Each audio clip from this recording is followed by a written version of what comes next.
Cases ఒక dream ఉంటుంది నాకు, అలాంటి ఒక పాట నా కెరియర్కి ఉండాలి అని. అది ఫస్ట్ సినిమాతోనే ఫుల్ఫిల్ అయింది.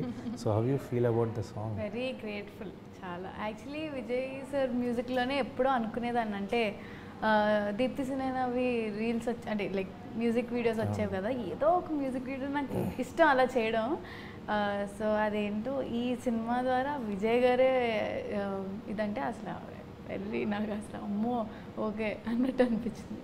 సో మరి అలాగే ఆడియన్స్ కోసం అంటే మాకు ఒక రూమర్ కూడా నడుస్తుంది బయట, ఏంటది? Sridevi is a good singer అని. అమ్మో ఇప్పుడు అందరికి నేను రోషన్ ఇందాక అడిగింది కూడా అదే, అంటే కుదరదు. అస్సలు అంటే ప్రతి మనిషిలో కూడా ఒక బాత్రూమ్ సింగర్ ఉంటారు, ఖచ్చితంగా మనం పాడుకుంటూ ఉంటాం, హమ్ చేస్తూ ఉంటాం. ఇంత హిట్ అయిన సాంగ్ నువ్వు హమ్ చేయలేదంటే మేము ఎవరన్నా నమ్మం. అది పాడుతుంది, పాట రాదు, ఆంటీ కూడా పాడతారు. ఒక 2 లైన్స్ ఇప్పుడు తెలుగు ఆడియన్స్ ఓన్ చేసుకుంటున్నారు శ్రీదేవి అని, చాలా మంది చెప్పుంటారు లావణ్య త్రిపాఠి రోషన్ 2 లైన్స్ హెల్ప్ చేస్తాడు తర్వాత. వద్దు, ఫస్ట్ ఇద్దరం పాడతాం. ఓకే ఓకే, మాకు కావాల్సింది అదే. ఆకాశం 3, 2, 1 గో. గో నేను పాడేది సైలెంట్గా ఉందామనా, కుదరదు అట్లా. రెడీయా? ఫాస్ట్గా వెళ్ళాలి మనకు మళ్ళీ.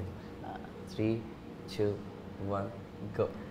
ఆకాశం తాకాలి అని ఉందా, నాతో రా చూపిస్తా సరదా, నేలంతా చుట్టేసే వీరుందా, ఏముంది ప్రేమిస్తే సరిపోదా.